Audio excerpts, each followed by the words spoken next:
Hello, everybody, and welcome to an early morning stream on a Saturday morning. I decided to do this one a bit earlier than noon today.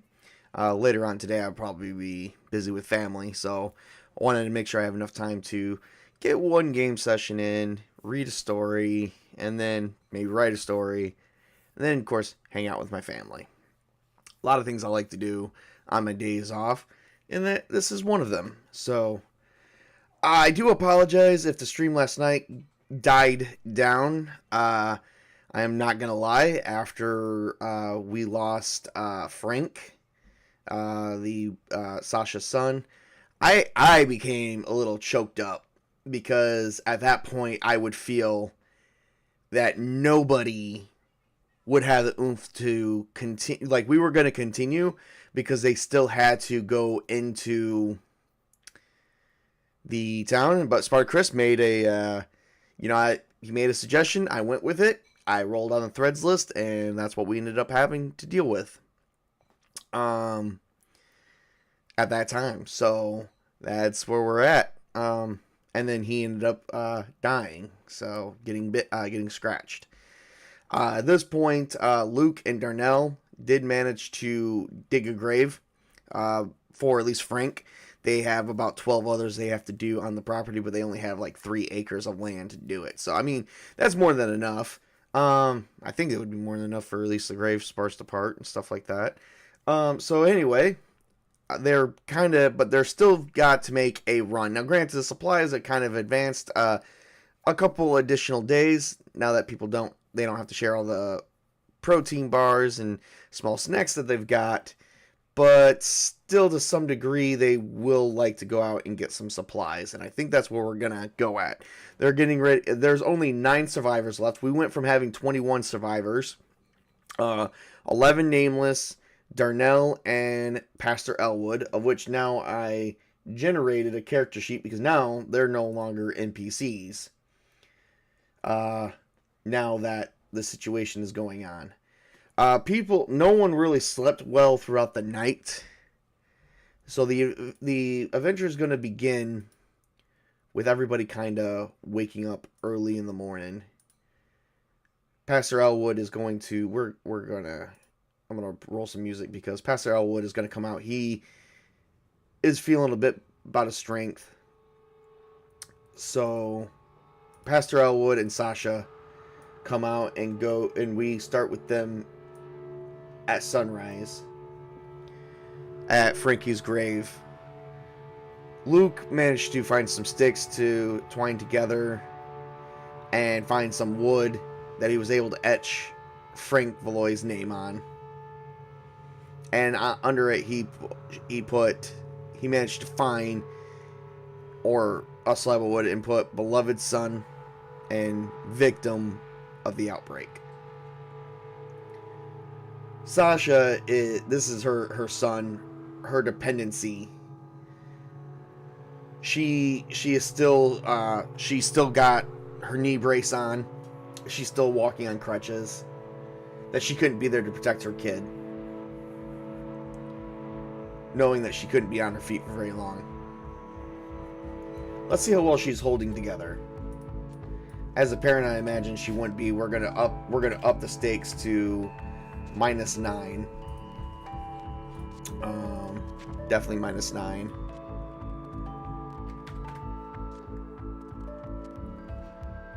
Which I can go up to -10. -9 I think would be perfectly enough. It's near impossible to actually succeed on a roll of that, and it is. We got a -3. She is breaking down into tears, crying for the loss of her child that she carried, that she protected from a crazy abusive ex-husband. Pastor Elwood sits there and he opens up the Bible and he began writing in eulogy, but a eulogy that isn't personable, but something that would bring comfort to remember. Pastor Elwood is the 100-year-old pastor that is still in service to God. And he begins reading it, and he goes, I didn't really prepare a speech for it, but basically I imagine he's reading something about how life is a precious thing and that it can be taken from you at a moment's notice. And that for those that survive must bear witness to what is to come. For that the devil is in everyone and is everywhere. But those who believe in God and look to the Lord will find salvation and peace. And we're going to see if his willpower is able to bring some form of... We're going to say writing sermon is going to count. And I am going to say his charisma is good. And we're going to roll and see if that brings peace at least a little bit to Sasha. He got a 22 on the result. That's very high. That is 6 levels of success. So anytime that he's in a social conversation with Sasha, he gets a +5 bonus when comforting.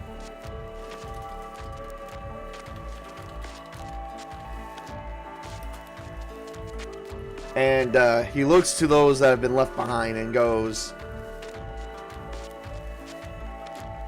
that it is a shepherd's job to make sure that the sheep are eating and are going towards the Lord.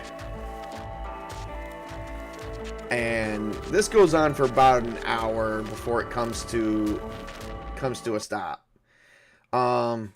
Jennifer's also there. Crazy Linda is there. Not everybody's there, just mostly those ones because Crazy Linda and Jennifer's been with them longest. So and Jennifer at this point is doing all she can to hold herself together. She did not recover any of her essence pool. Physically, she's fine, but on an emotional side, she is not. She is very well looking at this as the loss of all hope.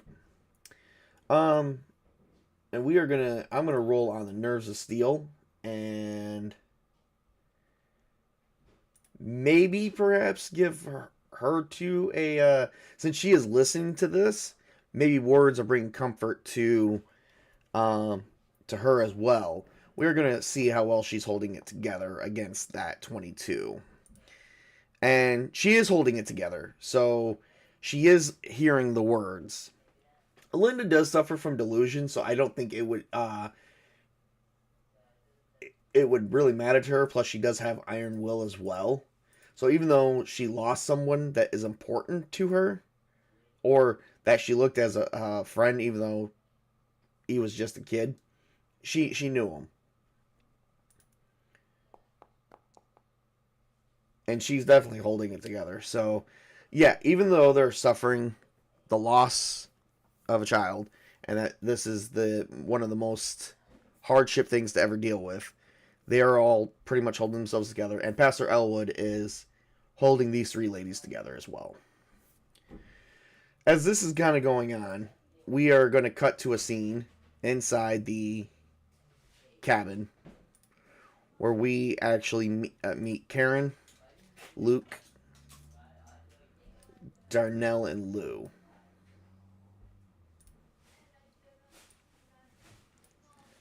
Darnell's in there because they're getting ready to... They still have to make that run. Luke is like, we can't stop now.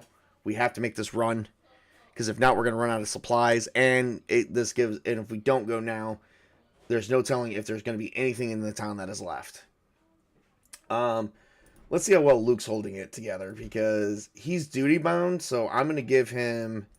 With him being duty bound, I imagine the loss would just be difficult. Maybe very difficult. I'm going to give him -3. Nerves of Steel will help. So we're going to roll on that. Yeah, he's not holding it together very well.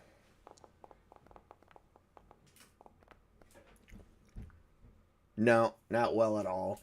I'm gonna use 4 of his essence pool to take from him, and up that to a success. Okay, So he is holding it together better. I mean, he's holding it together as much as he can, but with the loss of Frank and the fact that he's duty bound to protect those around him and protect, it's kind of an obsession as well. He feels like he's failed Sasha. They didn't want to lock the kid in a RV for days on end without at least coming out. They thought they were safe and did not know that, granted, even though they were in the woods, they didn't think anything would find them out there or out here. Darnell could have done more and didn't. I wonder let's see how he's feeling. We're just kind of getting around everyone's bit of feelings here. And with him being duty bound, I'm going to say at least a -2. Because that's what he's at. We didn't really give a penalty for duty bound at the time, but I think I'm going to. Yeah, he's not holding together well either. I won't be able to succeed unless I spend 5. I don't think we're going to spend Darnell's essence points. There's still many things to do throughout the day. Darnell didn't really, we're actually going to put a -2 right here. Protect and serve. This is actually not a real drawback, but it's something that I think would fit their character, so I made it a drawback for this game, specifically. So, alright, let's get... So, everyone's kind of sitting around wondering what to do now, and Luke's like, we've got to make this run. No matter what, we've got to make this run. Karen's place has got some resources. My place has some resources. Stuff, ammunition, stuff we can protect ourselves with. And there is something out here watching us. Speaking of which, is that thing possibly watching them right now? Let's see. Let's roll on our threads list to see what would be active at this current time. Oh, they have a fuel problem. Well, we already knew about that, so that's okay. Nothing much different. All right. So, and Luke wants to address the fuel problem. The fuel that they have is finite. They have 5 gallons of gas that can go into any vehicle, besides the semi. The semi only has what it has in the tank and can go approximately, he's figured it out, approximately a couple 100 miles, about 400 or 500 miles. Luke's like, we need to actually get it filled up. We need to get some reserves. And I did check the water pump. The water pump for our indoor well in this cabin, unfortunately, has broken with the constant turn-off, shut-off. It hasn't been maintained for some time. Karen, did you not maintain it? And she's like, I'm a nurse. I only came out here when I wanted to get away. And would Luke have said something snarky when she said that? Let's find out. Let's see here.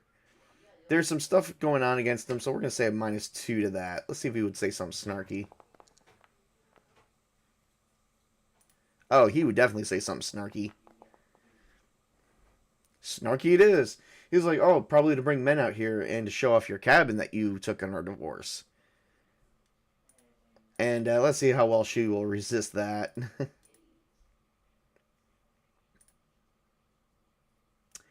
And yeah, we'll leave it at that. And she doesn't really have a humor, so I'm going to give her a -2 for being... I'm actually going to give her a -4 because that actually probably struck a nerve. Unfortunately, Nerves of Steel is not going to play a factor in this one. Oh, she's like, well, better than the, muscle-bound woman you keep following around like a lost puppy. And Luke turns around and says, I'm not following her around. Oh, no, that's right. She's following you around. This is not about Jennifer or the fact of how many other women we have on here. And this is not about territory, okay? This is about survival. I don't know what this outbreak is, but we've seen some crazy things happen. And we definitely need to figure out what we're doing from here. Okay? And I say we have a fuel crisis, we have a resource crisis with food, and at this point, potentially water. So we need to get to Payson, get what we need, and get back here. Now, the semi can seat 3 people and maybe 1 in the back. And Lou turns and goes, well, I don't think I'd be any useful. I might be help around here, but not, I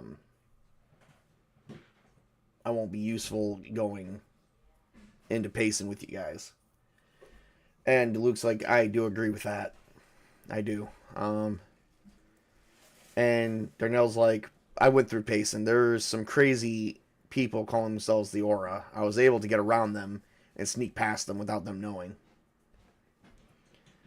Luke's like, yeah, that's what Jennifer and Sasha said as well. I mean, are they surviving against the infected? And Darnell's like, yeah, they're holding themselves pretty strong. There's about over 15 of them right now. If only 3 of us goes, we're outnumbered 5-1 easily. And that's if they don't indoctrinate more into their what looks to be cultist cultist faction. With that indoctrination, we could be easily outnumbered 6-1 or more. Luke's like, well, we do have guns. Do they have guns? And I don't think they saw. They do have guns because they did override the. I'm going to say likely, or very likely, because they did take out those military people. They had to have some serious weaponry. Oh, yeah, they definitely have weapons. Bigger, heavier weapons, military grade. We're not going to stand a chance. Not just us 3. Our biggest thing is to get in there, sneak out. I think there's a secondary road near that gas station we can probably sneak around. Is there a secondary road they can sneak into town with without detouring? I'm going to say... Well, there's usually more than 1 or 2 roads leading out. And they could probably take some back roads around. I'm going to say unsure. Exceptionally, no. No, just main roads. They could go off-road, but it would be dangerous. If we go off-road, the semi could get stuck. We could be seeing a bunch of issues. Darnell's like, yeah, that's definitely true. And then if we lose the semi, we're going to lose on getting most of the resources back. He's like, well, there is the added issue of a trailer, too. There might be even a trailer in Payson that we can pick up. We definitely need to move in, grab what we need, move out without them seeing us. Because in a gunfight, we're not going to stand much of a chance. And then if the infected find us, we're going to be even more in trouble. Payson roughly has, I think I said, let's see here. Did I put it in my journal? Let's see here. I usually keep stuff in a journal. I usually keep this journal right here.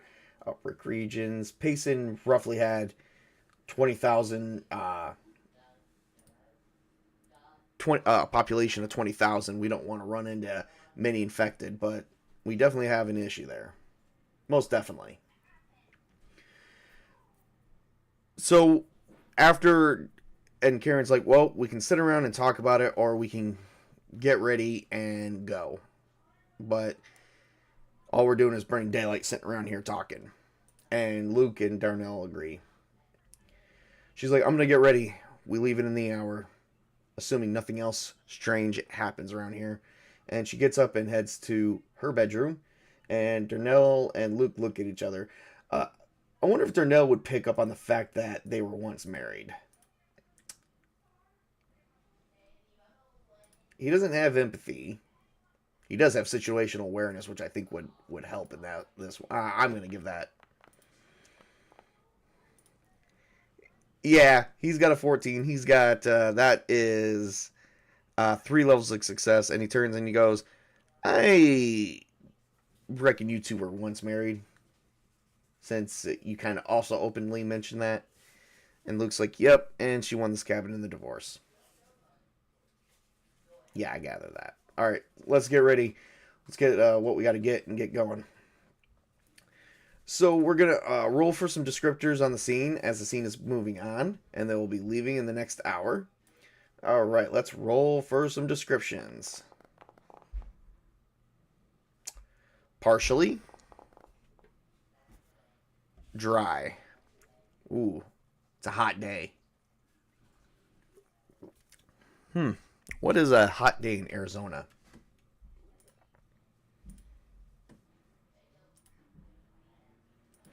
I'm going to ask.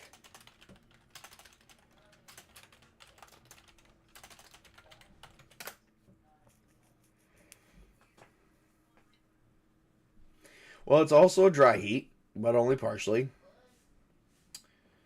Roughly about 95 to 110. Okay, so that's roughly about 15 degrees difference. We're going to roll on a d20.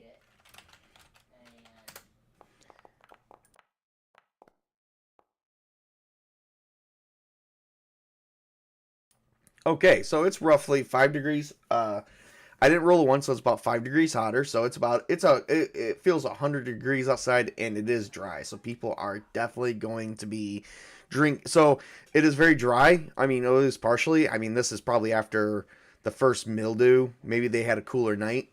Let's see. What is a cool night in Arizona? That's a good question. And I'll roll on that.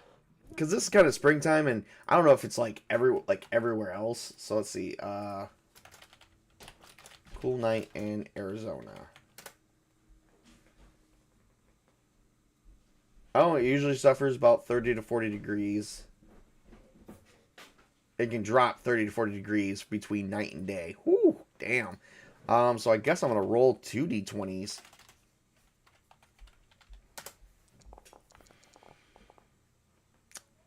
$14 degrees difference. So it was probably not so bad. So with it to be 100 degrees, it was probably 80 degrees. So and the day before was probably just a little bit hotter. So yeah, it's like maybe there was a little fog. It was also a sad day for everybody. So at this point, we're going to cut over to Jennifer, who is going to, because we still have like 11 more bodies to bury, and they definitely want to get them buried before they start stinking up the place if they haven't already. Jennifer is beginning to dig a grave for the other bodies, as that she is trying to do something to keep her mind off of things that are going on, and she is not doing very well at all. She's going to spend her last 2 essence points, and she's going to succeed, but she's only going to get 1 done by the end of the day. Meanwhile, Pastor Elwood and Sasha Pastor Elwood is counseling Sasha. Anne is, God only knows where Anne is. Let's see. What would Anne, let's roll on a random event to see what she would be doing. What would Anne be doing at this time? Ambiguous event. Free. Comfort. Free comfort. So Anne is possibly contemplating, when I think of free and comfort, she's trying to comfort herself, but she's not receiving any of that, and she wants to free herself from the pains of the world. At this point, I believe she is thinking about opting out of the situation. I'm going to roll her willpower to see what she will, to see if that is what she is thinking. She does not have nerves of steel, so let's see here. She's thinking about the potential ability of not being here. It is a thought process. She is currently held up in an RV that she's locked herself in, as that she has seen something horrifically horrifying. I'm going to roll a fear test for her. And let's see, does she have a penalty for a fear test? Let's figure that out. I do have the fear factors here. And McBride does have a -1 on a fear test. So let's see. Maybe she's freaking out.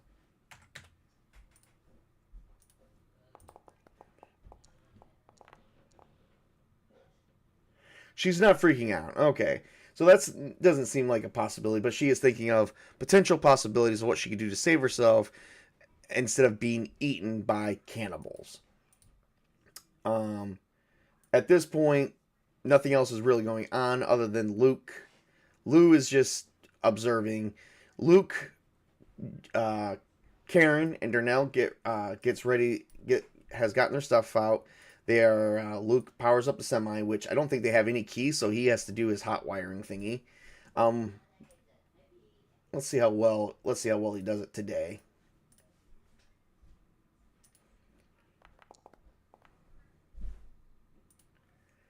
Alright, we're going to spend 5 more essence points. He's just not having a good day at all.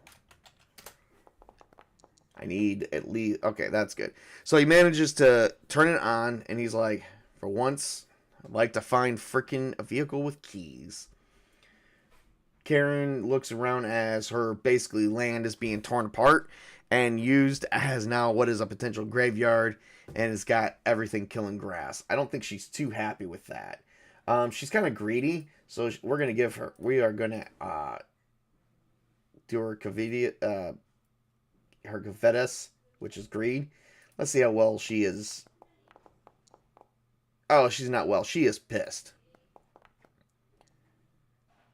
And she makes it known. She's like, yeah, look at this. Everything's killing my grass. We got infected blood everywhere. We've got people are just digging holes in my lawn. And Luke turns around and says, Karen, that's enough. Okay, the world isn't what it used to be. And I have no idea what you think is going to happen. But you as a nurse should know, if you were, even remotely in town when the outbreak happened, there's no exact cure for it yet. And she does know that. She's like, yeah, doesn't mean there won't be one soon. So they all load up in the semi, and they actually begin traveling towards Payson. We're going to roll a random event to see what goes on as they are traveling. And everybody is just doing their job at the move away from a thread. Ooh. Punish. Uh-oh. And hope. Punish and hope. Punish means to discipline. Hope means there's still hope. Good reason they didn't work out. There is definitely good reason they didn't work out. Well, we got to move away from a thread. And I think...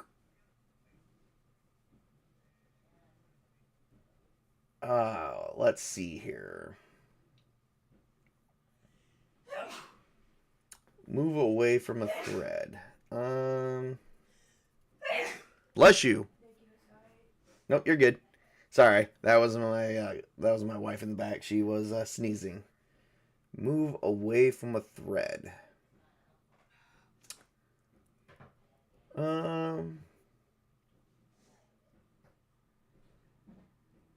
Trying to think what would be perfectly good to move away. Which thread to move away from? We can roll for it.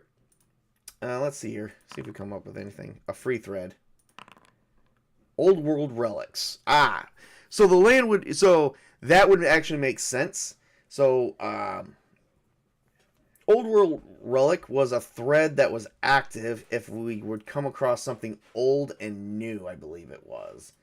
And I was able to randomly generate it. But I think at this point we're going to move away from it because the land itself would be considered old and new. Stumble upon something old but new. Something that is from the old days. Yeah. So pretty much we're going to move away from the old world relic. Basically, that's the cabin. It's old but it's new. It's an up-to-date cabin for the modern day, but unfortunately it's considered old because the fact the world has, I think they have came across that the world has at this point ended and that this is not going to end anytime soon. That this is pretty much about it. So whatever they're facing off with, this is what they'll be facing off with. And punish and hope. Okay, so Pastor Elwood is trying to inspire hope in those so that way they don't lose their way, while Karen feels like she's being punished in life for divorcing Luke. And they actually have a conversation about this, and Karen is sitting in the passenger side while Darnell is sitting in the middle between Luke and Karen. And Karen's like, I just feel like I'm being punished for divorcing you when I'm sorry I didn't, I'm sorry that I lost maybe love for you or we just grew apart. I mean, is that so hard to believe, Luke? You did care for your job a little bit. And he's like, well, you weren't exactly there either. You were called away in the middle of the night for an emergency. I'm a nurse. I work for the hospital. And I think Darnell's kind of like sitting there going, holy shit, these two are fighting in between me. Wonder how he's feeling about that. I'm going to give him a -3 for that on holding himself together because this is just crazy. Oh, he's not holding himself together well at all. He's like, hey guys, can we stop arguing about this until we get to, until we're finished coming back from Payson so that way we know we're safe? And they both scream at Darnell going, no! And he just sits quiet. He sits quietly. He's like, Okay, that's where we're going to be at. We are going to remove at least two endurance points. Darnell's going to lose 3 for that. He's going to lose 3 because he's feeling a bit stressed out. So, all right. So they make it to Payson, and they go through right by that gas station around the entrance of the town, which the gas station's near there. Does anybody see them entering town? I'm going to say unsure. It's 50-50. Exceptionally no. They are currently not there. Let's figure out why. Let's roll for a scene adjust. Make 2 adjustments. Scene alteration. Here's 1. Interruption event. Move away from thread. Distrust. And obscurity. Oh boy. Well, we got to move away from another thread. We are going to move away from the aura because they currently are not present, which means there's something has happened. And distrust and obscurity. I'm going to say they don't trust the fact of going near the gas station until they can scout it out. It's a good chance that they are probably hiding. So they're just trusting that fact. So they can't rely on the fact that they are hiding. And obscurity, meaning the state of being unknown. Yeah, so they're distrusting the fact that the gas station is empty and that there's no one there. But they are not seeing anybody. So until they can scout that area out, they're not going to. They're going to make their way to the... there's a part of town that's got a neighborhood or 2 in it. Does this got 2 neighborhoods in it? Or 2 or more neighborhoods? It's only 20,000. They would have a couple, actually. Exceptionally, yes. I'm going to say probably like 4. I'm going to roll a d4. It's going to be... They've got 1 major neighborhood, like residential area, where the school... Because this is like a small town. Only 20,000 people are here. They may have like a couple roads, but it's like kind of like proportionate. Let's see if we... Let's see what the neighborhood looks like. So they're going to roll up to Luke's house. Fearfully. Stylish. So Luke's house is kind of old. One of the oldest places in the neighborhood. But it actually looks pretty good. And Karen's like, is this the place you bought after... Did he buy his house or is he renting it? Did he buy his house? We're going to say unsure. Oh, yes, he did buy it. Introduce new NPC. Ooh. Strange. And freedom. We're going to introduce a new NPC. Strange and freedom. Let's see here. Let's roll on our characters list. See what we got. Oh, that's definitely strange. Angela was in Sholo. What is she doing here? I don't think that's going to work. I'm going to roll one more time. There we go. Diego Ramirez, a gang member. He's not a good guy. I was about to say, yep. So, it looks like it... Does it look boarded up? He would have possibly barricaded himself in. No, it's not boarded up. That's what's strange. But does it look like it's been broken into? I'm going to say it's likely. Because he left the door locked when he went on vacation. Exceptionally, yes. So that's probably what's strange, is somebody broke into his house. It looks like someone's been inside. Think there's anything inside of there? Not sure. Let's go. Darnell, Karen, stay here. Darnell, come with me. I want you to keep watch at the door as I go in, and I'm going to, if we hear anything, we're going to bring everything out. You know, basically just open fire. Or maybe we just try to subdue it with that. Now Luke has his shotgun, and he has his baton as well. And they both have batons. He's like, yeah, I think we could beat it down. So they go up to the door, and would Luke get the idea to make a noise? I think he would. I think that'd be something simple and common sense. Let me see here. Yes, he would think to make a noise. He's like, so he makes a noise. Does the NPC hear him? I'm going to say yes. And how would he respond? Maybe he would hide. Let's see if he can stealth. So they don't hear... So, let's see here. This would be a little bit difficult. See if they can notice any sounds.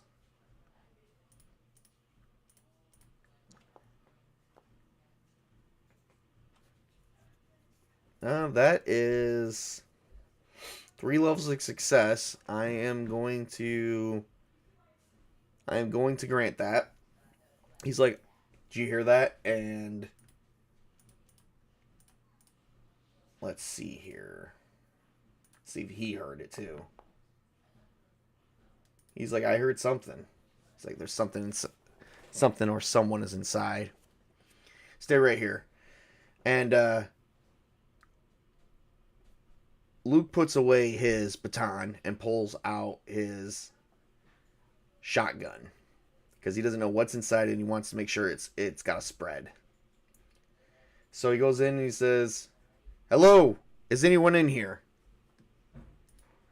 I have a gun and this is my home. I'm just here to grab some stuff and leave." Let's see, does the person come out at all? He didn't mention to have a gun, so it's going to count as intimidation. And the guy's already trying to run away, so I'm going to give Luke a 2 to that. A +2.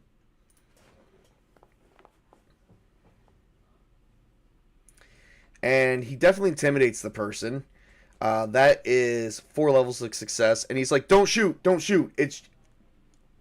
Don't shoot!" With him being a gang member and not a good guy, he probably has a record. I'm gonna roll to see, has Luke arrested him before? I'm gonna say it's likely because this is a small town too. Yes. Luke looks at him and says, "Diego?" He's like, I'm sorry. Officer McCarthy, I didn't mean to break into your house. Is Diego armed? I'm gonna say is unsure. Yes. But with 4 levels of success, I actually have a +3 on all social rolls involving him. So we're gonna mark that as a note here. +3 to all social rolls.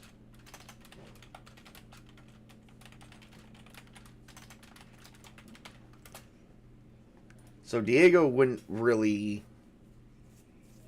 pull it out on him. He's like, "Listen, I was just holed up here. I'm sorry for breaking into your house. I know I broke the law." And Luke's kind of like, "Well, yeah, but you were just trying to keep yourself safe, so that's okay." There was a faction here known as the Aura. Do you know what happened to him? Did Diego ever encounter them? I'm going to say it's very likely because they probably would have scouted the town.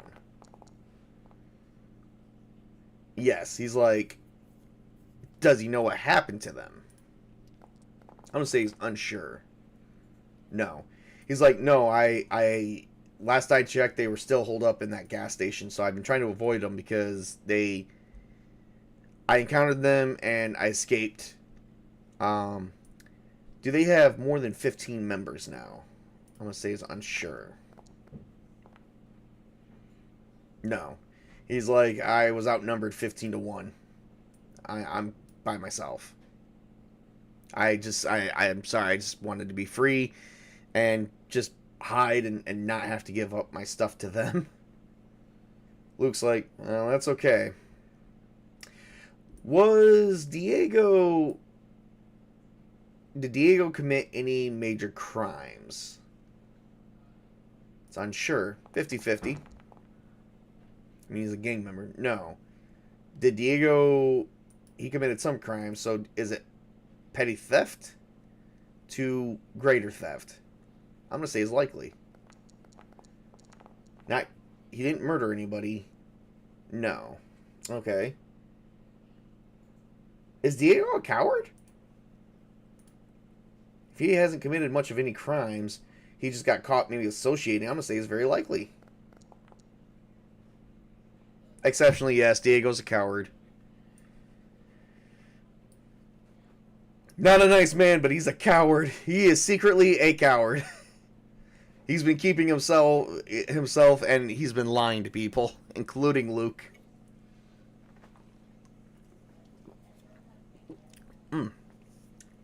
Diego's like, can I come with you guys? He's like, yeah, I just gotta clear out. I just got some ammunition and guns here. Is there any resources left in this house? I'm gonna say he's unsure. Maybe the aura ransacked it. No. He's like, there's nothing here. Did the aura take everything? Yes. This place was already broken into when I got in here. Actually, the aura might have ransacked it. I didn't find any guns or ammunition. Great. Is there currently power established? That we're still suffering from rolling blackouts. Yes. Is there any food, canned goods or food supply? Anything that they could take that's non-perishable? Yes. It looks like they left most of the canned goods and stuff. He's like, we'll take this. Is there any bottled water? Yes. All right. So they did find bottled water, canned goods, and stuff to feed people. There's usually one guy here, so did he buy a month's supply for himself? How well did he plan? No, not a month's supply. A 2-week supply?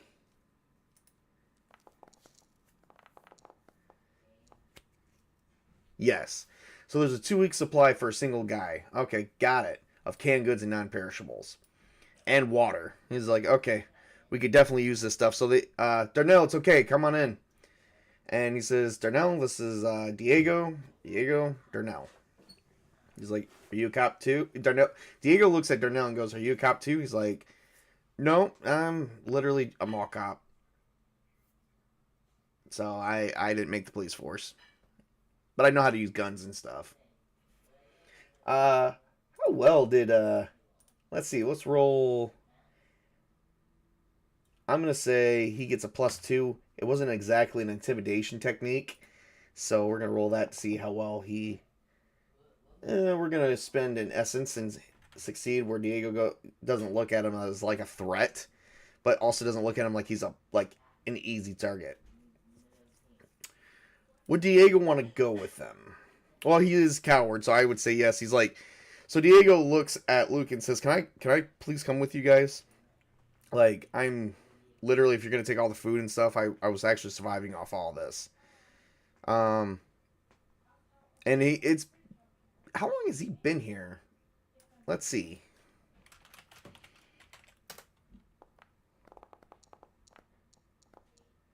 Nine days. So that means there's not a week's... Wow, and there's only a week's supply, which means there had been a 3-week supply, so there was probably a month's supply prior. And Luke's like, all right, Diego, you can come with us because I'm not going to leave you unprotected. But you're going to be a guest, and you're not going to do anything to harm anybody, okay? If you do, I will definitely cuff you somewhere to where the infected can eat you alive. That's going to count as intimidation technique. So I'm going to roll on intimidate. I'm going to roll his nerves of steel. Usually that's like a willpower thing, but I think we're going to use it in a way that freaks out Diego. Oh, and I do get a +3 to that as well. So that's 17. So that's 5 levels of success. And now we move to a +4 to all social tests. And Diego goes, absolutely. I'll mind my P's and Q's. Thank you, man. And they begin loading up the vehicle. Let's see. Do they have an encounter? Let's roll on a random event, shall we? The aura's got to be somewhere around here. Random event. NPC action. Oh, boy. This is Diego. Inquire. Inquire means to ask about something. Inquire balance. Balance is usually like tilting the right side of the scales. He'll inquire. So he's going to inquire on the rules. He's like, so is there any rules that I must follow while I'm, besides, not hurting anybody? He's like, yep, don't look at any of the ladies. Do not engage in hostile activity.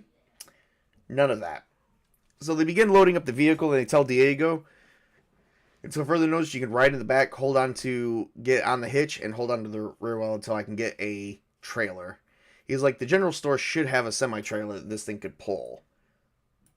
What's the likelihood of that happening? I'm going to say, since they haven't seen any, I'm going to say unsure, 50-50. Yes, it does.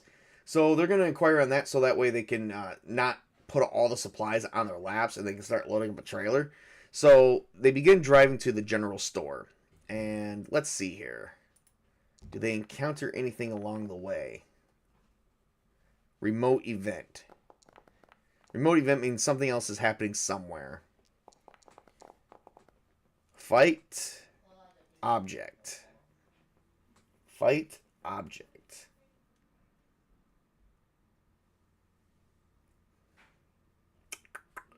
Object could be a person, place, or thing. Somebody could be fighting something.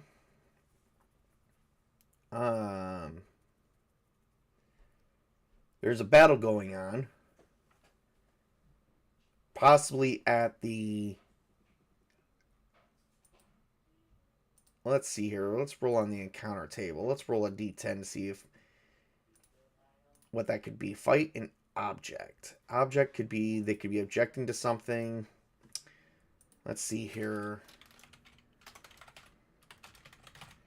A material thing that can be seen or touch. A person or thing in which a specified action or feeling is directed. Say something to express one's disapproval, disagreement with something.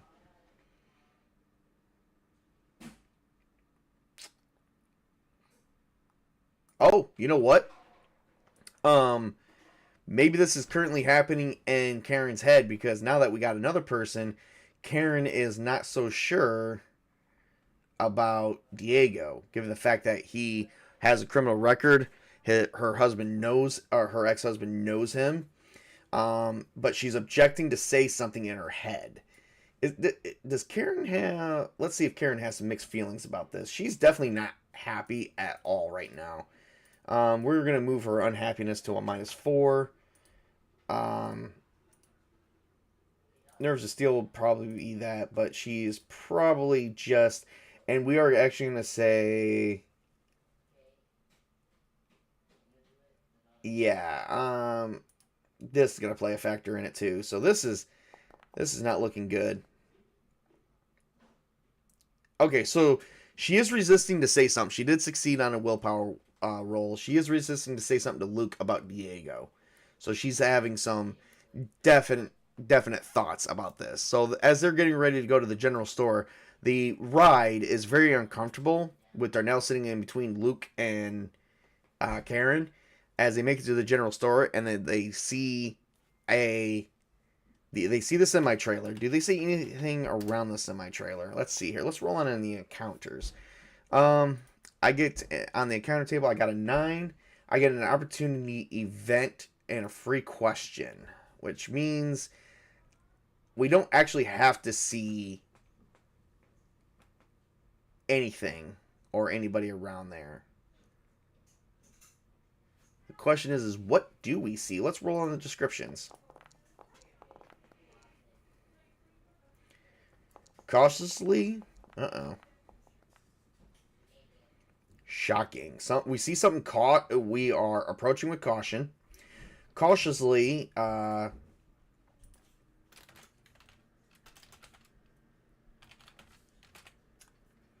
means in a way that deliberately avoids potential problems or danger, but something shocking, causing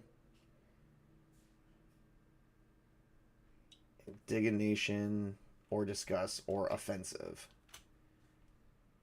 They see something, they're approaching with caution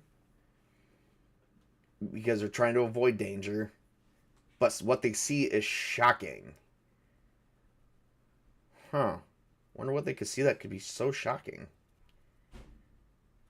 They could see almost anything. Like, let's roll on the location. Protection. Colorful. Protection and colorful. Alright, so as they're approaching, they are shocked because they see something colorful, which means the trailer is probably in really good condition. But protection means there could be something inside. Is there somebody inside there? We're going to say is likely. Yes. There is somebody inside there. So as they approach, they don't see anything. I mean, they see like colorful stuff. So the trailer's probably looks like it's got crayon on it. So there might be a kid inside, or there might be more than one kid, or there's just someone who's just drawing on it. But they see some graffiti, but it doesn't look like regular gang graffiti. And Luke and Darnell kind of approach it. Karen does. I wonder if Luke would order Karen to stay in the vehicle as they're getting ready to see if there's anything inside the trailer. I'm going to say he would. He would, because he would be duty bound to protect her. So he is going to order her to stay in the trailer.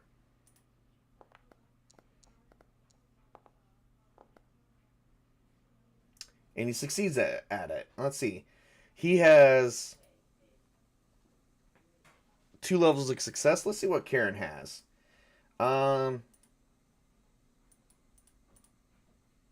It will be her nerves of steel will play a factor.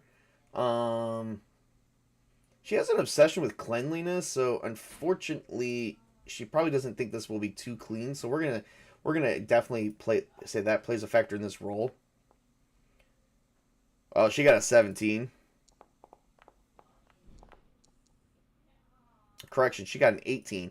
So he got 2 levels of success while she got 5 levels of success. And she says, no, fuck that. I'm coming in too. I'm already done with staying in the vehicle. I'm not helpless. See, I have a gun. And she holds up the Glock and she's like, I also got a baseball bat. So what now? And I know how to use them. After all, you taught me. As if, did Luke ever give her flowers, or did Luke ever give her flowers? I would say it's unlikely. With him being duty bound, he probably taught her guns all the time. He never bought her any flowers, never took her to dinner. They spent date night at the gun range. It's like, our date nights were spent at the gun range, Luke. Or did you forget all those wonderful times you never bought me any flowers? And Luke's like, I only did that so that way you knew how to protect yourself in case you were at home and I was on duty and something would happen. He's like, oh, okay. She's like, oh, okay, yeah, in case something would happen. Well, thanks, I know. Something has happened and we need to stop at my house before we leave. I just want to point that out. Let's just get this and go. All right. So they get ready to go to the back. would the doors look like they can be opened from the outside or inside? We're going to say outside first. If not, it's going to be inside. Oh, they can be opened from that. And he's like, Luke bangs on the door, and Diego's with them as well. And he goes, Luke, this is, my name is Luke, and we need this trailer. Who's ever inside, come on out. And, I think that would be a smooth talking. Which he sucks at. Oh, he failed that completely.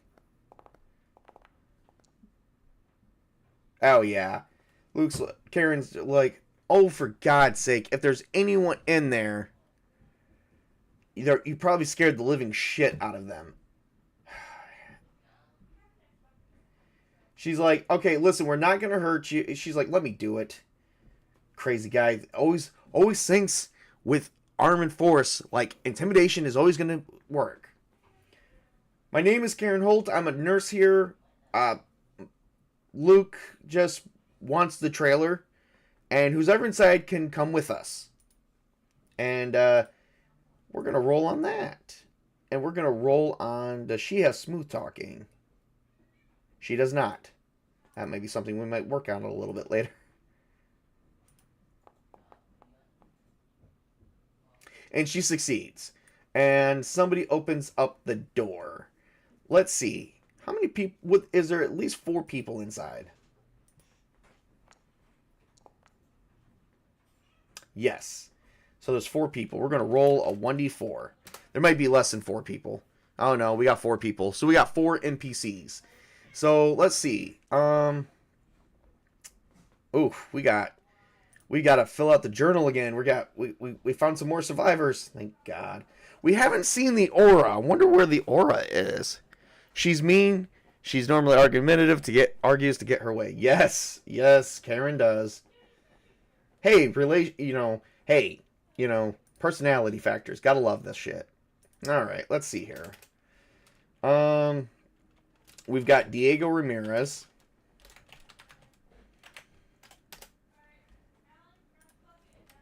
Gang member, street smart, not a good guy,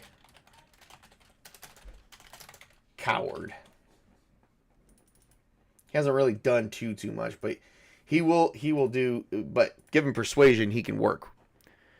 Hopefully, the aura is too busy locking down their city. We're actually in their city.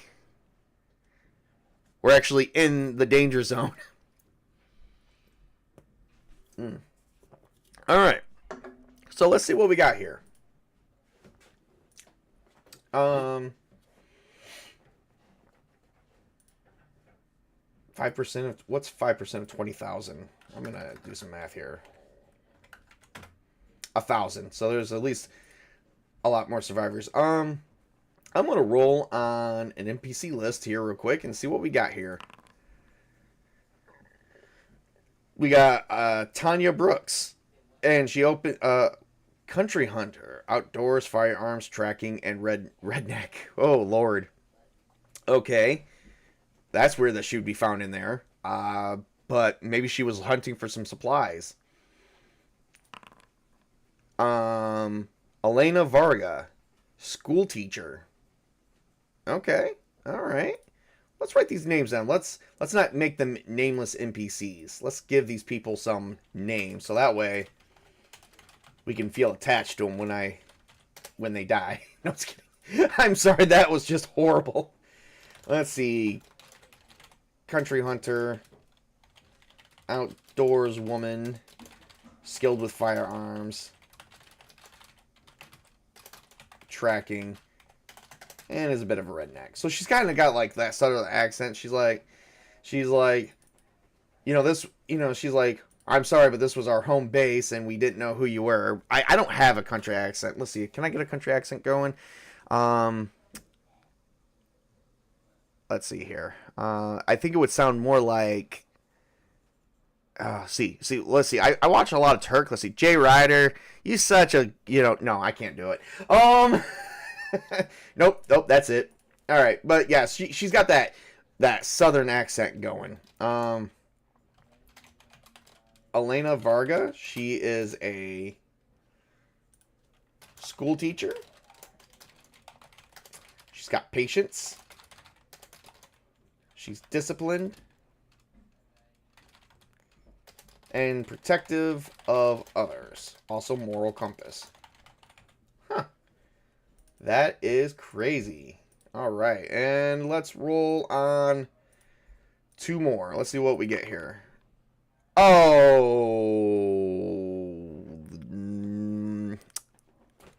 boy.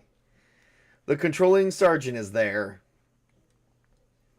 With 2 ladies. He's back. Angela Cortez. She was supposed to be in Sholo. What is going on? She is coming up quite often. I am not buying that for a second. Let's go with one other one. Miles Carson, used car salesman. Nice. I will go with that. All right.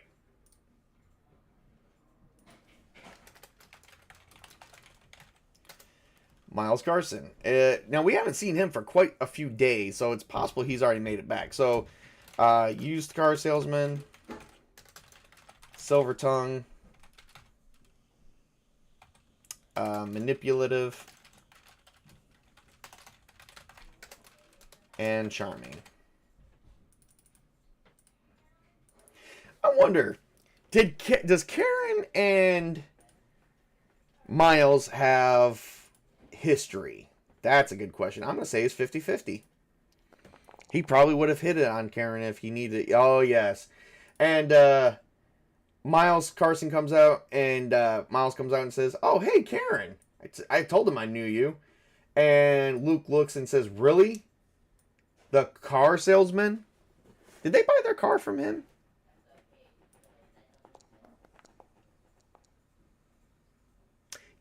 Did Karen commit adultery with Miles?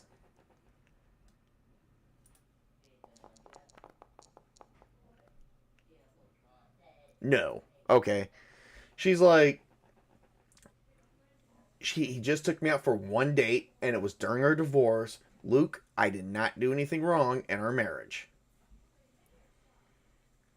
And Luke is kind of probably not believing that. Let's see, does he believe that at all? Given the fact that this guy, he might know some things about him.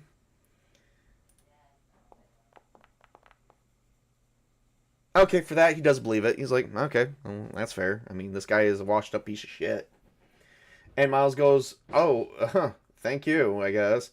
And he goes, so, we meet again, Mr. Luke. Or should I say sheriff, deputy, or officer. And jumps down out of the trailer, and he's like, you're not taking this from me. Not without a fight. And I've got my people right here that's willing to protect it. Does he have people, or are they just kind of just inviting him in as a leader? Yeah, like they're like, yeah, this is sorry, this is kind of our shelter. And Luke's like, yeah, well, you're following this guy. This guy's gonna get you killed. He's like, nah, he totally freaking had this entire area, and he wouldn't let me take it over. Once again, I'm the leader, and you're not taking this trailer from me without a fight. And all of a sudden, Tanya, Elena, and Miles, they kind of... Do they all have weapons? I know Tanya would have a weapon. Would Elena and Miles have any weapons on them? Exceptionally, yes, they do. And they all draw guns out at Diego, Luke, and Karen. And also, Darnell. Darnell's there, too. And... And Luke's like, okay, let's calm down and think about this rationally. It's like, I am. You took my entire group and shunned me and sent me back here in a fucking ice cream truck. Where is the ice cream truck? Is the ice cream truck in the scene? I don't say it's 50-50. No, so he lost it. That thing smelled like rancid, moldy milk. And you made me come back here in it. You wouldn't even... He's like, you were trying to take over my camp that I established. I'm sorry, but that's not how this works. And overall, I sent you on your way. You had those people oppressed. Do you have these people oppressed? Let's see. Do they? Let's see. I'm going to say Nerves of Steel is going to actually play a factor here. As that he's probably calm and cool-headed. Oh, God, yes.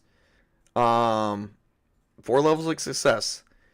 He's like, I don't have any of these people oppressed. They follow me willingly, and they appropriately elected the proper leader. Wasn't it election? But this guy being controlling, I'm going to say unlikely. No. Actually, you kind of just said you're going to lead us, and that was it. We kind of just went along with you because we didn't know what you were going to do afterwards. And the sergeant looks at Tanya and goes, "Really, you want to keep opening your fucking mouth and see what happens?" And he's like, "Please." She's like, "Please, I wish you would. I wish you would." And they start infighting. We're gonna roll for an event focus.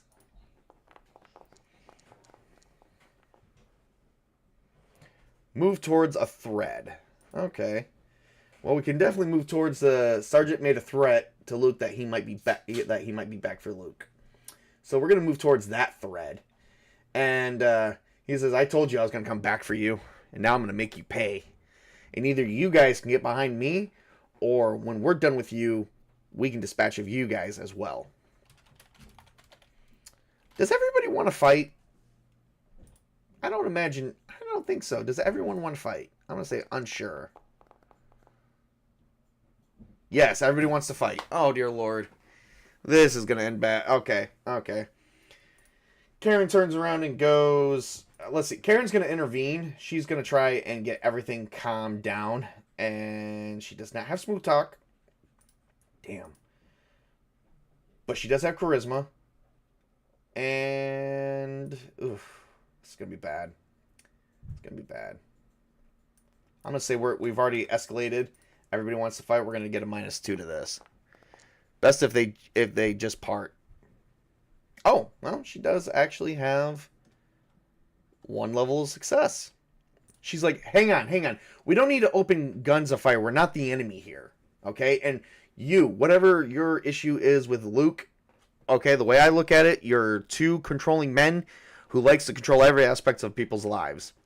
And as a woman, I think that's very offensive. Like, why can't I be the leader? I wonder if she would appeal to Tanya and Elena that way. Huh. I want to give it a charisma roll. Oh, she did appeal to them. As a woman, she appealed to the other women. Huh, nice. 3 levels of success. And Elena and Tanya was kind of thinking of the same thing. They're like, yeah, why can't I be the leader? Like, I actually have tracking skills. And I've lived in the wilderness before. Like, you're a military guy, but you've been showing nothing but a show of force this entire time. I think, would the controlling guy back down? I'm going to say it's unlikely. But he might actually just calm down. I'm hoping. No. He's like, that's it for opening your mouth. And he goes and he tries to attack Tanya. Okay, I know Luke will try and come to Tanya's arrest. Does Miles, or does Miles run? Miles runs away. He leaves the scene. Okay. And he's like, shit, I'm out. And does Elena run, or does she stay?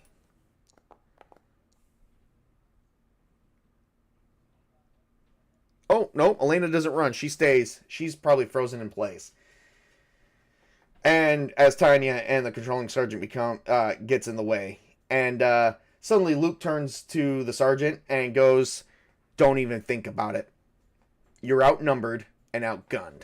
You're not going to attack that lady. And you, ma'am, I'm sorry to say, but he tried to take over my place. Okay? Yes, I don't own it. But we're all just trying to survive here. And all we can do is survive together. But in order to do that, we must work together. Okay? So, either we calm down, or I put a bullet in your head right now. Does everyone calm down?" Once again, intimidation.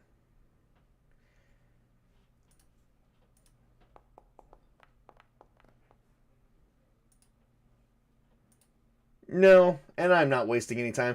So the sergeant actually is going to hit Luke in the face. Luke did. Okay. Does Luke see it coming? Can Luke? Well, hang on. I'll just say, can Luke react? He is close by him, within range. He doesn't have dodge. It's just gonna be a dexterity roll to see if he can react.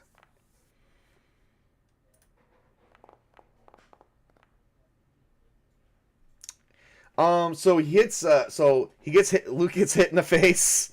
For 1d4, it's going to be for 1d4 at least times 2 damage. 4 points of damage. And basically whacks him right in the face. And I think Darnell would fire. He had enough time to aim for his head. He's got a pistol.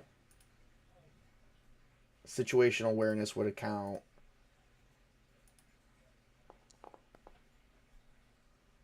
And we have 2 levels of success, which is +2 to the headshot, which I believe is going to be. I'm gonna move that down to, like, it's also close range, so I'm gonna move it down to like a -3. Nope, -1 actually. Guns and pistol. -3 it is. Or no, -1 it is. And of course I get a motherfucking 1. Oh, damn. So, the gun jams, and Darnell doesn't pull the trigger. Let's see here. Karen would have had time to aim. Does she know how to use guns? She doesn't. Oh, Lord.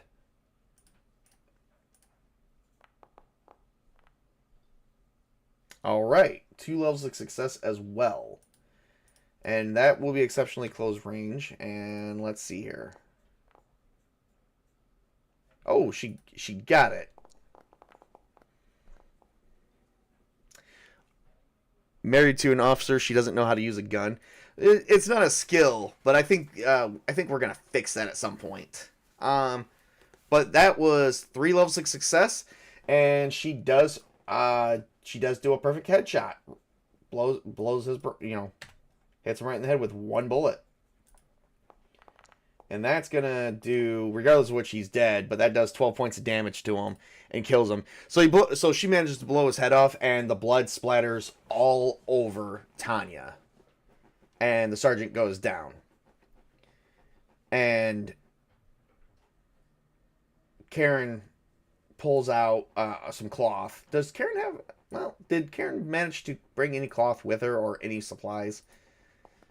At least something like a wash rag or something in case they need to wipe their hands. Yes. So she pulls out a cloth with some hand sanitizer, and she begins wiping down Tanya, and she says, "I'm sorry, but he was a bit out of control. I didn't want to do that." And I'm going to say she's going to take a -3 to that.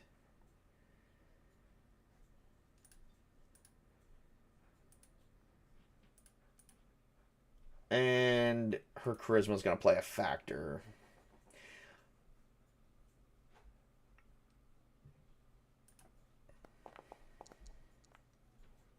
Ooh, 14, and I get a roll again.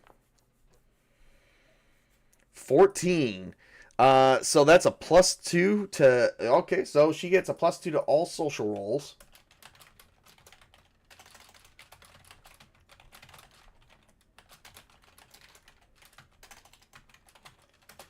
And Tanya turns around and takes a handkerchief and cleans herself off. She says, "Yeah, I understand that. That guy was an asshole." And Luke's like, "Listen, if you guys want to come with us, you can, but there are some rules, and this property is my ex-wife's. There are going to be rules, but no one is just going to take it from us.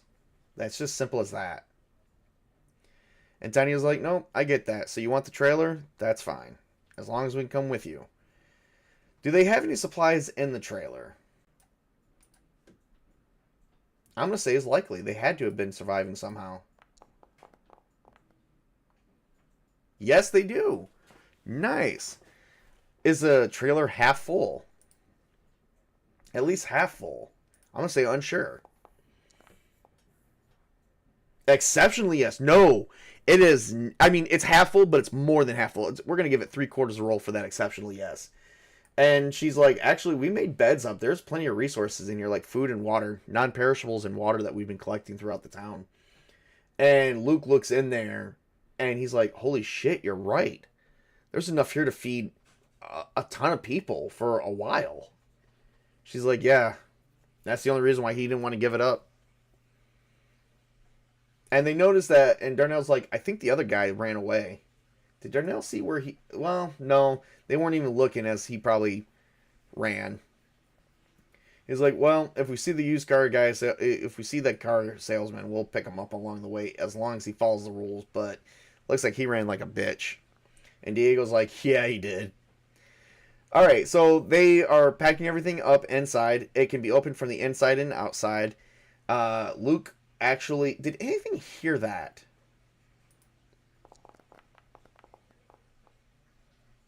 Yes, something heard it. So we definitely have. So as they are hooking up the trailer, there's an encounter. Let's see what kind of encounter do we got going on here. 6. Okay. Go to our encounter table. 6. 1d10 civilians. What? More people are coming out? Is Miles one of them? 8 people plus... Does Miles come with these other 8 people? I'm going to say is unsure. Maybe he went and got everyone else. Yes! So Miles is coming back with like 8 other people. And everyone's looking. And did these 8 other people not trust the controlling sergeant? I'm going to say that's likely. Yes, those. They did not trust him. Miles was hoarding people. NPC negative. Uh-oh. Suppress. Which means suppress means he's... And mundane. So mundane would be something normal. Suppress means he kept something from everybody. He suppressed information. Miles had more people that have been trying to... have these people been trying to escape the aura? I'm going to say is likely.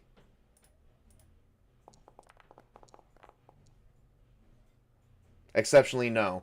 No, not everybody knows about it. So the aura hasn't been able to get themselves out of there yet. And as Miles comes back, he's like, "I'm sorry I ran away. I kind of figured you guys were going to probably kill the sergeant. So I managed to grab these guys. They're not really trying to flee the aura, but they don't really trust them, but they didn't trust him either. So I kind of knew where there were some people hiding out at." And Luke's like, "You knew where there's other survivors?" Was Miles taking food to them from the place? Was there things disappearing? I'm going to say is likely, because he had to keep them fed somehow. Yes. So wait a minute. So Tanya and Elena looks at him and says, "So wait a minute. When things were coming up missing, and we didn't know how, when the sergeant was doing the... When he was doing the inventory..." Miles interrupts and says, "Yes, when he was doing the inventory checks, I was sneaking food to them."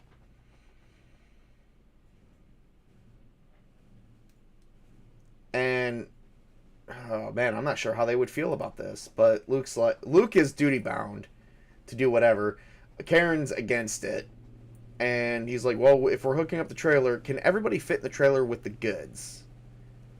I'm going to say... could go 50-50. Exceptionally, yes. Okay, good enough. All right. Well, if everybody wants to get in the trailer, we just got one more stop to make, and we're actually leaving town. All right. So everybody loads up, and everything gets secure. Karen, Darnell, and Luke actually get in the cab. Diego's in the back with everybody else, safekeeping, and they begin pulling off.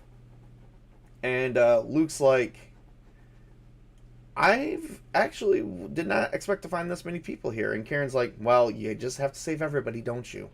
Can't just look out for yourself. And Luke's like, there's plenty of food back there. At least enough to feed quite a bit of people. Maybe even more than before the expiration dates happen. And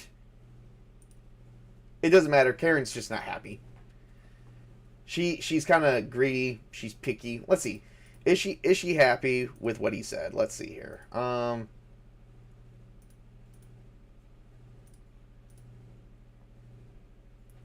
She's got an obsession with cleanliness.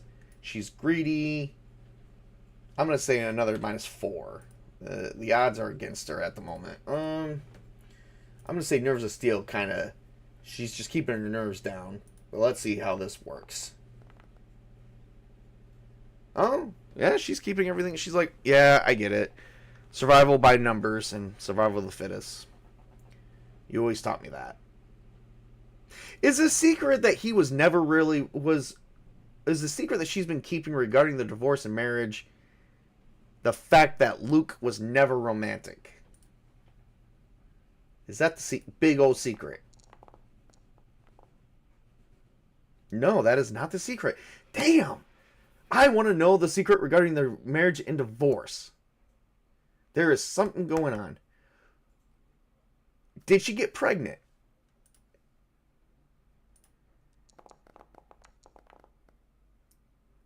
She was pregnant at one point in time. Okay. All right. We answered one question. She was pregnant. Was it a...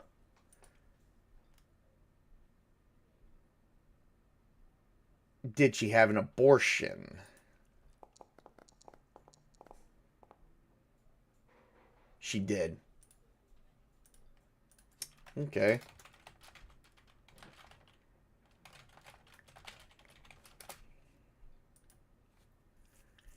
Is that against Luke's beliefs? Oh, no. She had the baby aborted. The question is why?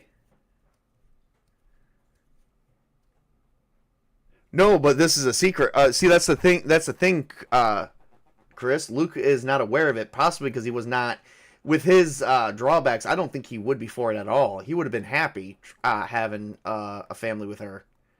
But the question is, did she have it aborted for medical reasons? I'm gonna say is unsure because that can go 50-50.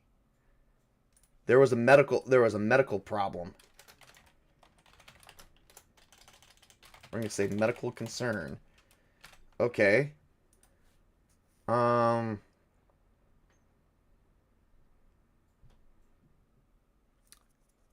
We just got to figure out what the concern was.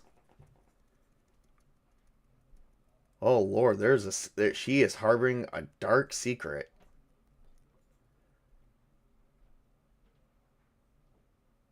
Was there a heartbeat established at 3 weeks?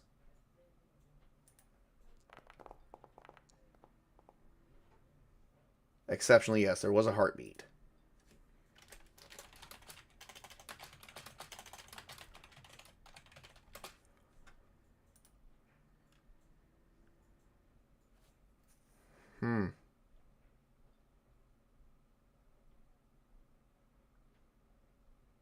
Boy, I don't know what other questions to ask, but we found out that she thought.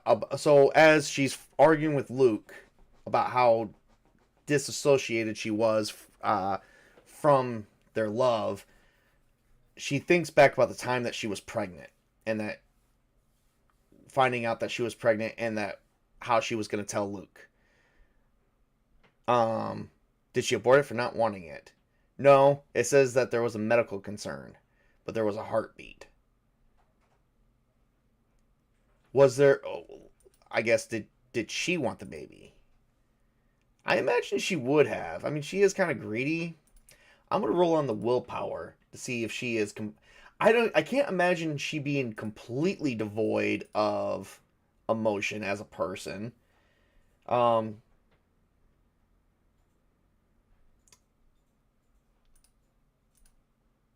I'm gonna say attract her.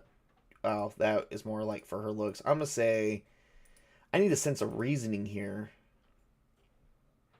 I think it can go either way. No, she wanted the baby. She wanted the baby. Depends on the greed. Does she want the baby, or was she afraid that the baby was going to disrupt her life? I'm gonna say even with the greed, that's not the biggest issue. So no, that wasn't it. She wanted the baby too.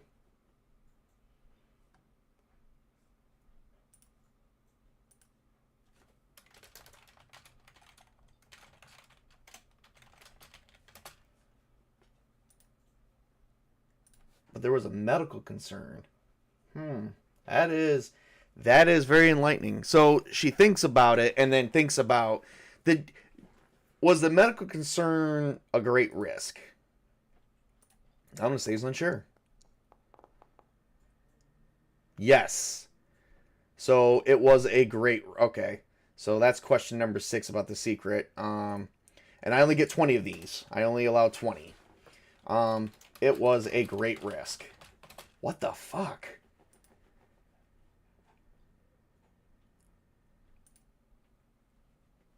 Cancer? I'm going to say, you know what? I'm going to ask that. Was it cancer?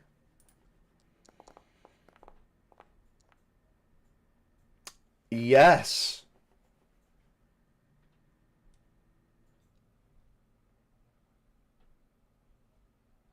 There was something wrong with her that dealt with cancer. Oh boy.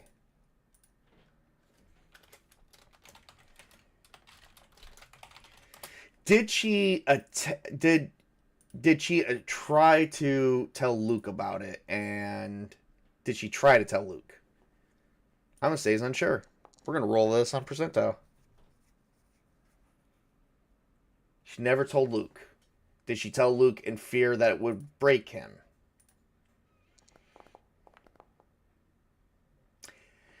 So she never told Luke.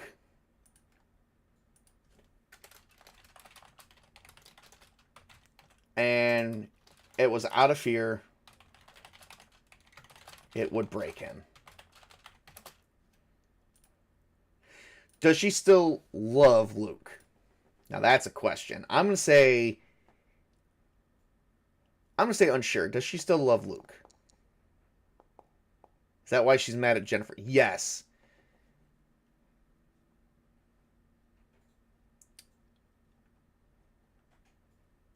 Something happened a year ago. They were divorced for a year.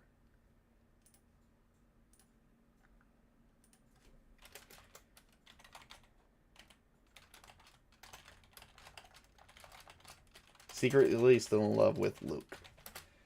Okay. I got 10 more questions. We're not going to waste much more time on that. So she thinks about that, and she looks, and she smiles. Does Darnell notice her smiling or smirking at him? Let's see if he's even paying attention.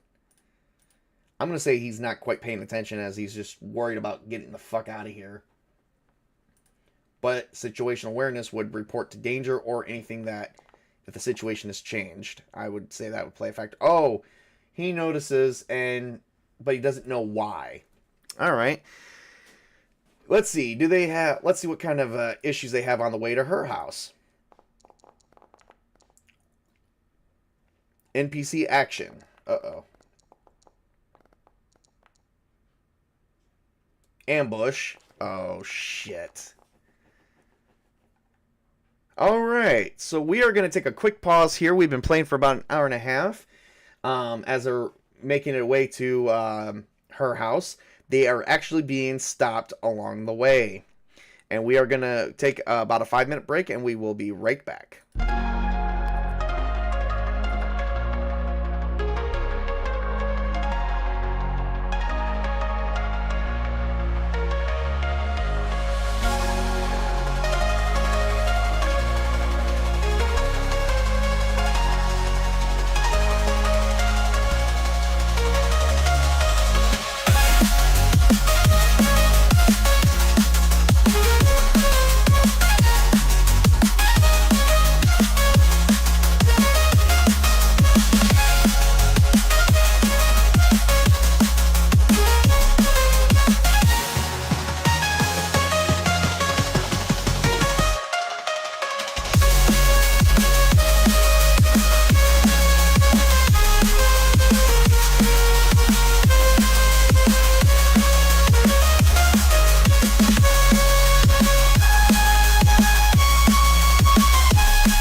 right. So they managed to pull up to. They're going down the street. Let's see. I think it's gonna be 1d6.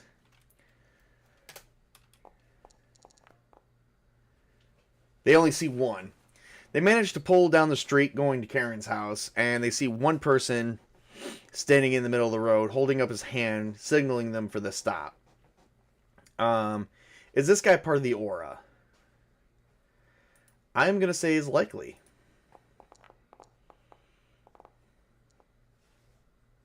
Yes. He's like, thank you. Thank you so much for getting ready to give us the ability to move the trailer. Luke and Darnell look at each other and he's like, Darnell, staying here. I'm going to get out. Luke gets out and shuts the door. Darnell moves over to the driver's seat. And Luke begins walking. He's like, hello, friend. I take it you're in the middle of the road? Does he have anyone else hiding? I imagine he would. Does he have at least potential 6 people? Yes. All right, we're going to roll a 1d6 again. How many more people does he have hiding? 4. All right. He's like, we appreciate you bringing us the semi. We're going to move the trailer. We're going to move it to the gas station. I take it you're part of the aura that I heard so much about in my town. Does this guy know this member? Does Luke know him specifically? Yes. All right, we get a name. Let's see. I'm gonna do a name.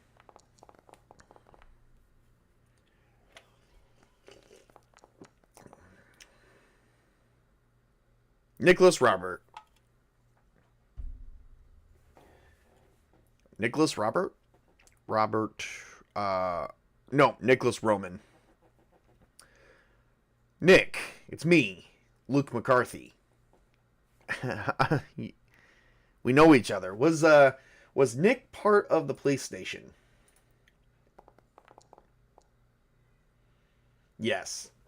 It's like we've been on the force together. We're officers together. Well, that was a different time, Luke. Now it's the time of the aura. Time of the end. Luke, you were never really a part of any religious faction. Is that true?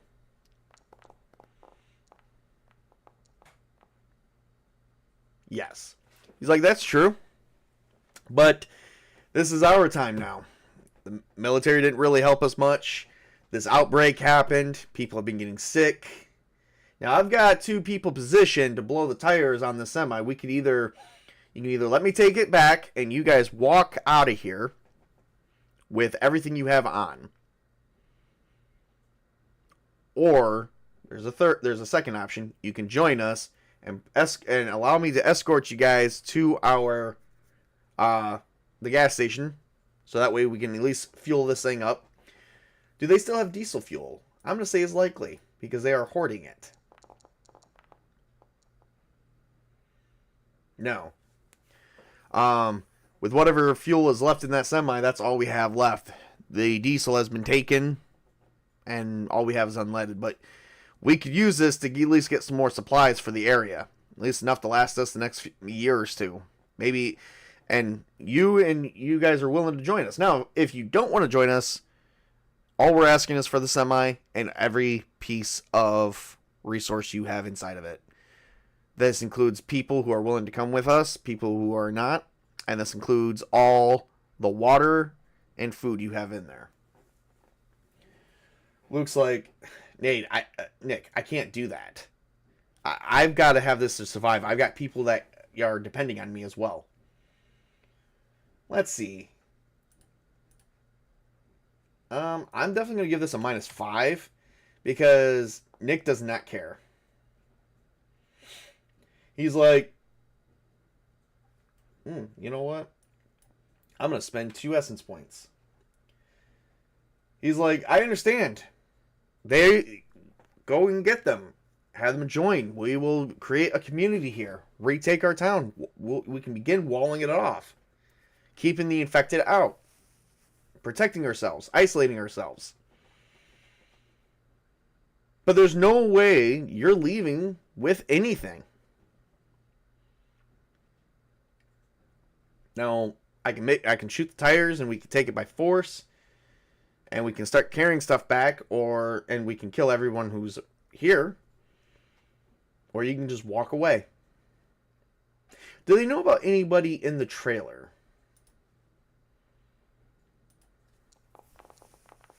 They knew they got out of the trailer. Yes. I know there's people inside there. I know there's other survivors that didn't like our ways.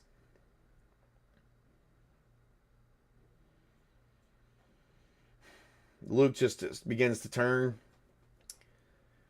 And he's like, Nick, come on, man. Listen to reason. Karen's on there. Does Nick know anything about Karen? I mean, I imagine he would, but would he know anything about her secrets?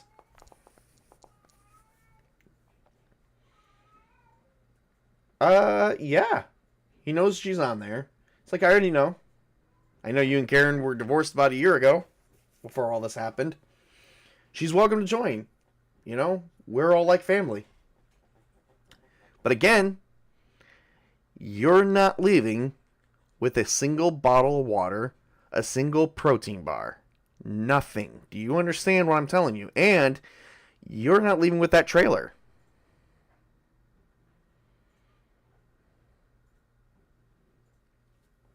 So, the deal is you can join us and partake with this, as well as everybody on there, or you can give it to us and walk away, or we can take it by force. Options are not. I have 2 people on either side ready to shoot out the tires. Did they take proper aim? I'm going to say is unsure. These people may not be... Yes, they did. They're properly aiming at the tires, and it won't take long.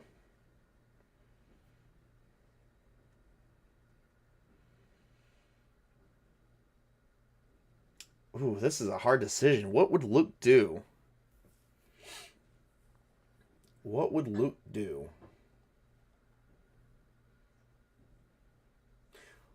Listen, if we open fire on each other now, the infected will hear.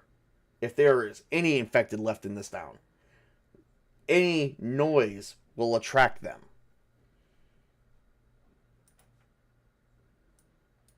At this point, I think his patients are wearing thin. Oh, I just said simple. That should have been difficult.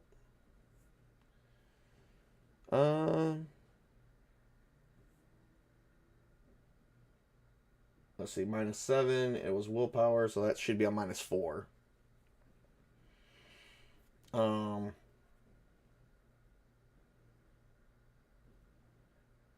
I rolled a 4, so that'll be a 0.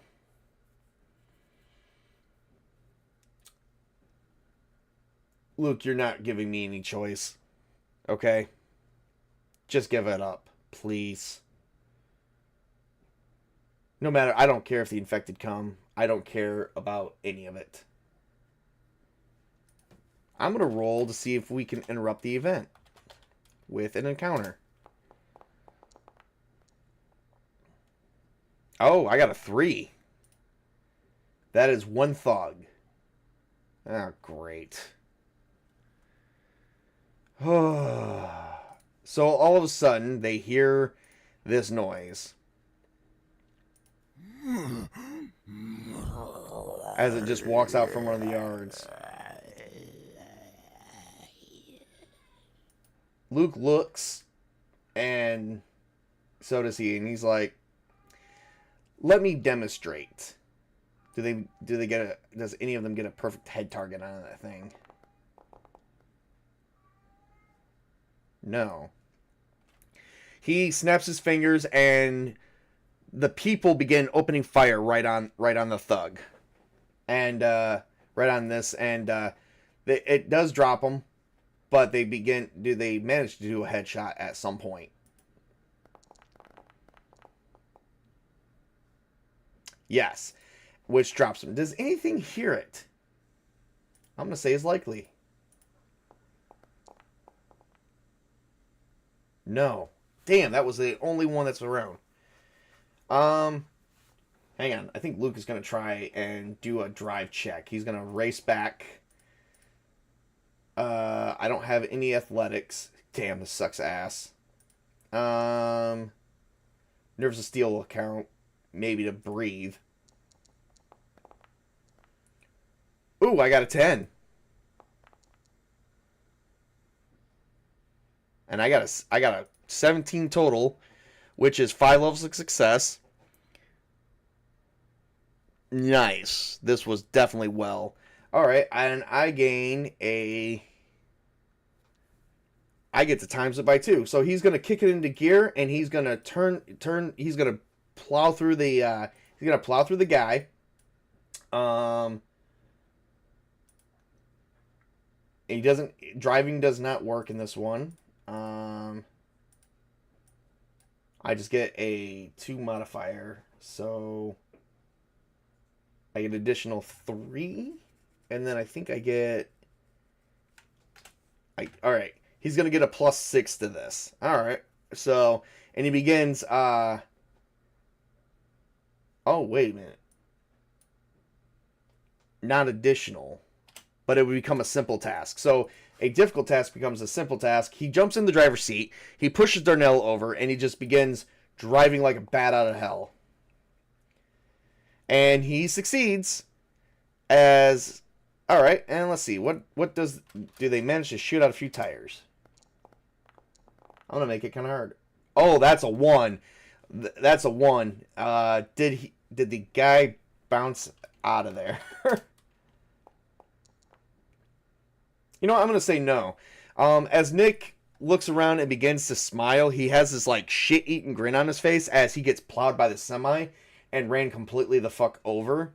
As that nobody opened fire down the semi, and Luke begins trying to get the hell out of there, and he looks at Karen and says, "Sorry, Karen, we won't be able to stop by your place. We've got to get the hell out of here. This is over with. We are outgunned, and we got to get everyone else to safety."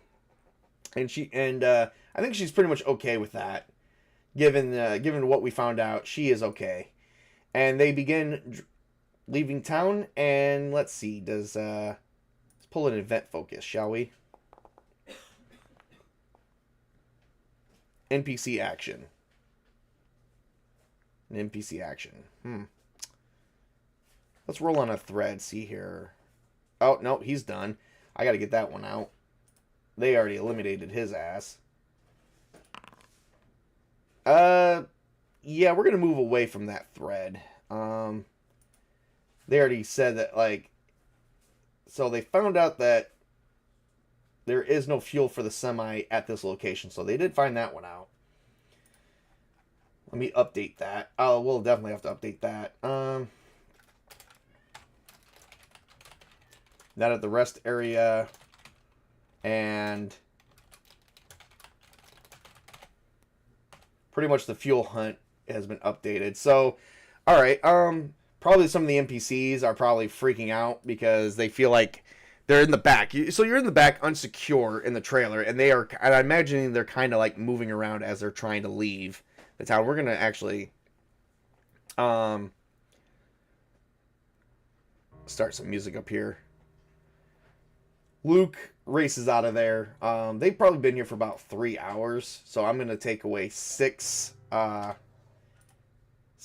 from everybody.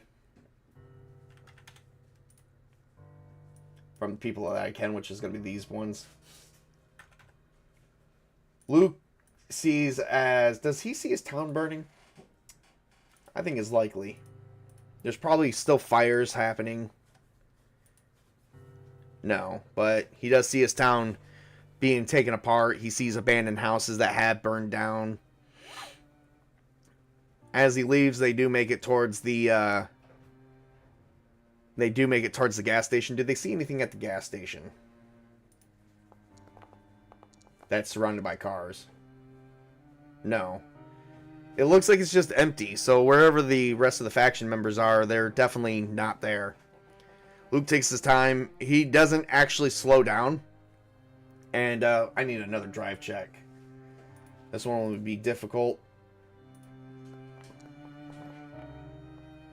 Oh god, I got a 1.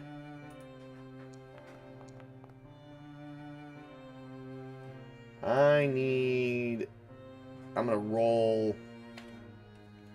Alright, he's gonna take. I'm gonna roll a d10. Give me at least something good. Alright, I got 1 level of success. He maintains the speed and begins leaving town and heading back. He heads out of Payson back towards the cabin. We're gonna roll for a random event as they're going back. You know, so it's not a remote event. Agree. Completion. Agree and completion. Agree means something that people agree with. Completion means something was completed somewhere. That's a good question. What was completed?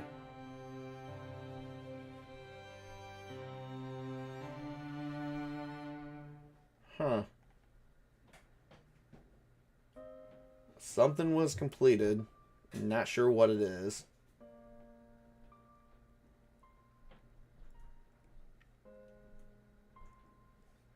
Something somewhere was completed. That's a good question. Agree and completion.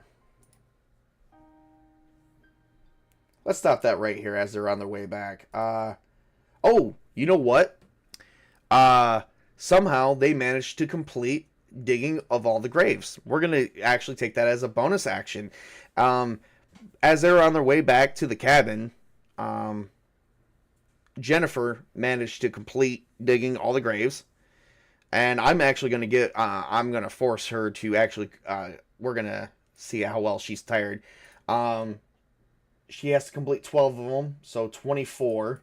She is pretty much, like, exhausted for the day. But she managed to complete digging and reburying everybody, which should have taken several hours. But somehow she did it really good. As they pull up, they see that all the graves have been freshly laid.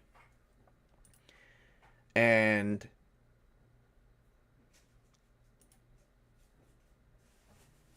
we're going to play another song here.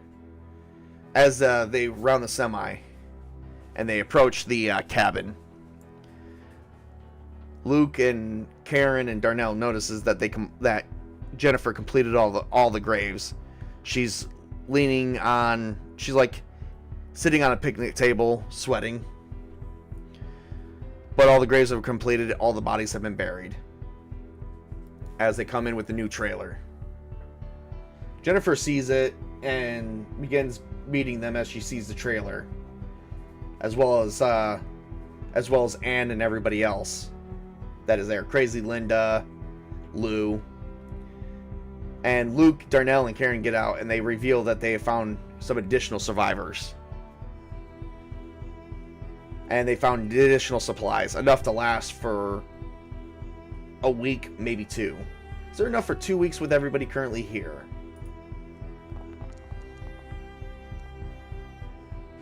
Yes, enough for 2 weeks. That they wouldn't have to worry about another supply run for a while. Luke is tired as he ran over a friend of his. He is definitely having some issues. Well, maybe. He knew the guy, so I'm going to say a -2 to that. Oh, yeah. He's definitely having some issues, alright. Luke begins to break down and cry. Something that Karen has never seen in ever. Luke has never cried in front of her, and he kneels before the graves. And he just loses it. And just starts screaming at the ground. For everyone who wasn't there, they are pretty much shocked, but Karen knows. And she saw that he killed Nick, and that they were once friends. They were considered family. And they made it back with the supplies, though. We are going to stop it right there. that is pretty much going to take up that. They spent probably several hours doing that. At this point, they are probably going to rest and create food, get food for the rest of the day. Is the power currently turned on? I'm going to say is likely because the power we're still suffering rolling blackouts. Yes. Okay. So the power is currently turned on. Let's pull an event focus here to wrap up the day. NPC positive. Well, Diego Ramirez is going to join the group of survivors, everybody. I'm going to create some additional NPCs and get some pictures, and we are going to give it a moment. Let's see. Is there any rumors going around? Maybe someone on the radio. No. Nothing on the radio, no rumors. Nothing that they hear. All right. Well, that's going to be game for today, guys. I hope you guys liked it. We are at 2 hours. So I guess we got to discuss the chaos factor. I mean, the characters were kind of in control for a little bit. I think the only time that they really lost control was that one event, but it created a lot of drama. They did have to kill a guy who may or may not have been innocent. That's morally questionable. They did they have to actually kill 2 guys, and they didn't actually make it to Karen's place. So, and they didn't find the fuel. So, I think the chaos factor, I don't think it's going to go down, but I don't think it's going to go up either. So we're going to leave it at chaos factor 6 until the next session.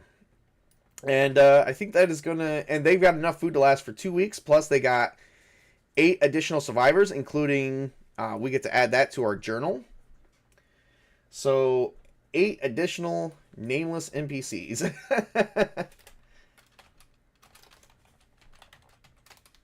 And we're going to add that here.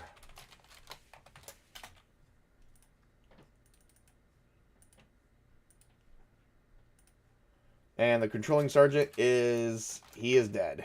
All right. So we are good. All right.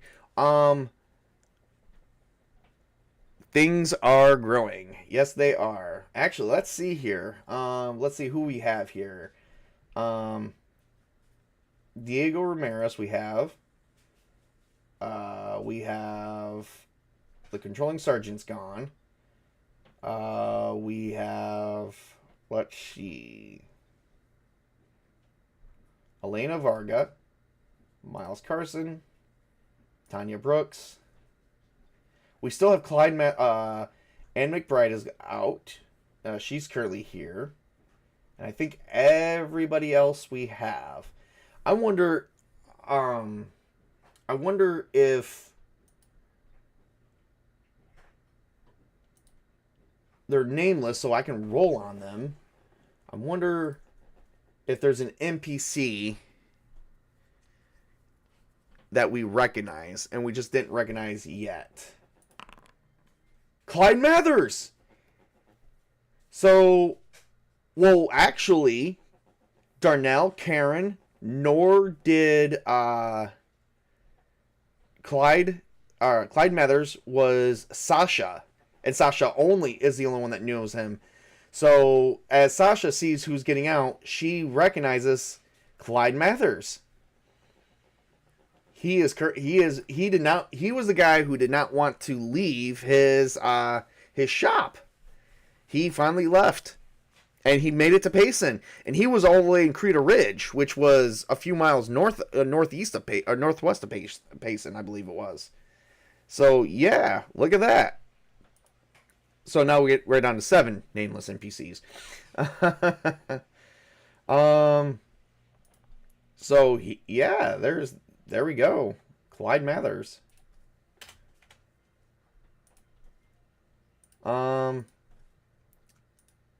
Is Yvonne among them? Let's see. Let's see if I can roll for Yvonne. If I don't get Yvonne, then we're not rolling again. Marisol Cortez. Marisol, I believe, is Angela's Cortez's daughter. I think that's who I made that be. Yes. So I'm not gonna let her join. So no. We don't need to roll on anymore. But I'm gonna take Clyde Mathers off the. I'm gonna block out his character too, as that he's already been. Now he's joined as well. So awesome. I definitely got some updates I gotta do, and now we have quite a few survivors to actually join, and we can actually make full teams that can probably do more than one thing if we can just find some fucking fuel. Because I believe it was 45 miles, so we wasted about, roughly, running around and everything, about 100 miles there and back and running around town. At least 100 miles on it, on that semi, which means that semi probably only has, like, how many gallons, like, did I mark how many gallons of gas the semi might have? Let's see here. Safe haven. Notes. 580 miles. I am down to at least 480. Nice. Oh, and evergreen. There we go. All right. I don't think we need to roll on any other factors today. All right, I think that is going to be everything. Thank you guys for joining, and you guys have a great and wonderful Saturday.